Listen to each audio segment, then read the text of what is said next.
She's a talented Swedish-American jazz singer, songwriter, and entertainer, Åsa Orbison. I'm so glad to have you on the show. I'm so excited to be here. You know, whenever I got the first song off of this album, Swedish Jazz Standards, Åsa, I had to have you on the show. And this album is amazing. And we got to talk about working with your husband, Roy Orbison Jr. How did this album come to be?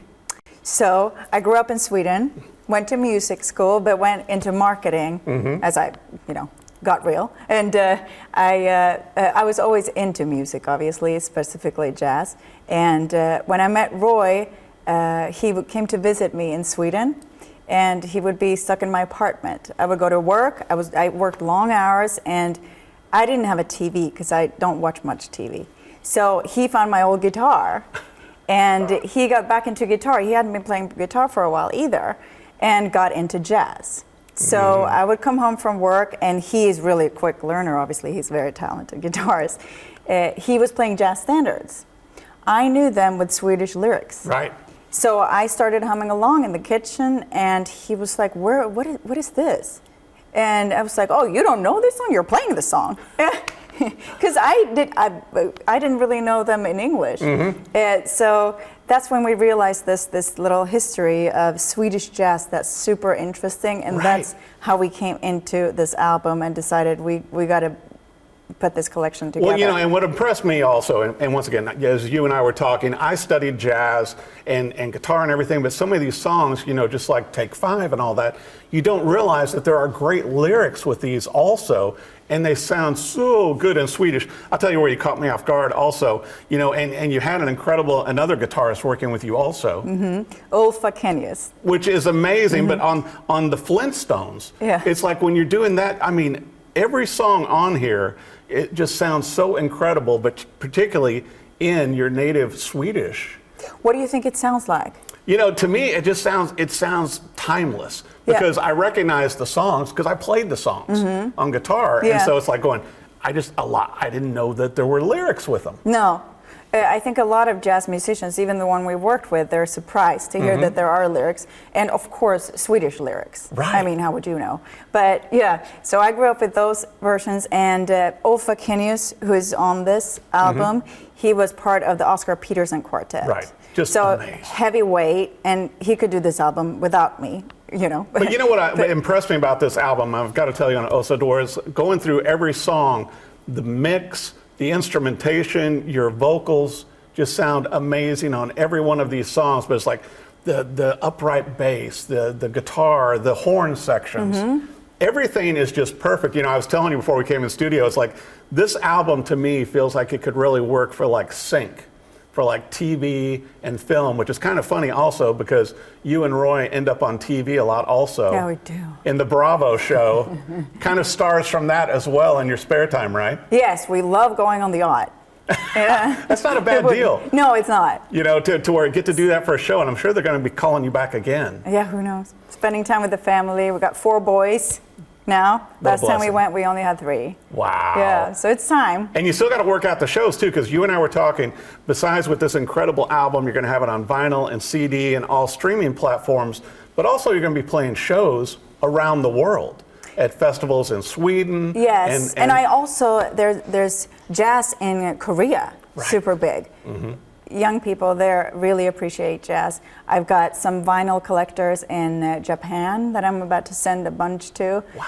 Yeah, it's really interesting, and I didn't expect even that America would be so interested in the Swedish language jazz, but here we are. Well, yeah, and so many people like myself and you, our family's from Sweden. Yes. And so it's like, so we have that background. Yeah. But it's, and I've got to bring this up also to where, you've had an incredible music career starting out so young. Your family was playing the albums of music around the house all the time, not really musical, but then you started studying in 7th grade with music school. Yeah. So when in Sweden, when you go to 7th grade, you get to pick a little bit if you want to. You keep the core, but you can pick music or nature science and stuff like that. I picked music, and it was basically, we did a normal school day, but they added 1 hour of music every day. So I learned all the basic music theory. I was taught guitar and piano. Wow. Just the basics. So, I can't do a guitar solo like Ulf, obviously, but I know the basic guitar chords. But your vocals are so strong, and then it's interesting too, to where then in 2019, you really came back into music in a big way after being in marketing for so many years. Yes. And then at that point, with the Philharmonic, right? Yes. Obviously, I married into music. We were doing a project for Roy Orbison, the Royal Philharmonic Orchestra, and I got to sing background vocals on that album. I saw that. Yes. And Incredible. little Roy strummed the E chord on the Pretty Woman. Mm-hmm. Yeah. Well, I've got to bring up your version of Blue Bayou also that came out in 2024, which I thought, what an incredible rendition on that. Thank you. Yeah, we brought together, the idea actually came when we started to work with music with Roy Orbison's album. And Roy was into jazz and he was just substituting some chords. And then he was like, oh, if we're going to do this, we should phone up Charlie McCoy, who played on the original. Legend in the Country Music Hall of Fame, a member of the Opry. All of the people that that Charlie has played with over the years. No, I know. And then to work with you now as I know. well. I didn't know back then.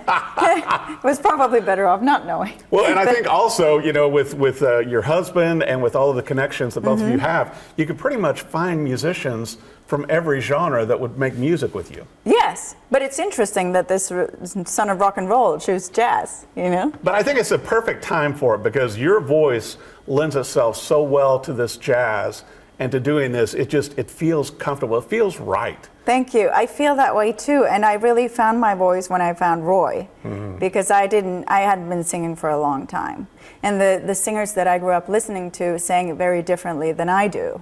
Right. But I got to go back to listening to Julie London, Carmen McRae, and when I listen to, I can do that. And it works great, and I love my voice. Well, and the thing is, too, also, where so many people don't realize with Sweden that you have a hotbed of incredible female singers there also doing jazz, and so really you're like bringing this forward to this year. Yeah, so Louis Armstrong was one of the first international artists who actually toured Sweden. And so there was this hub of jazz in the 50s, 60s, and there was specifically 3 women that I got really inspired by, Siw Malmkvist, Monica Zetterlund, and Alice Babs. And they sang these jazz standards in Swedish, and even got to do it with Duke Ellington and Bill Evans.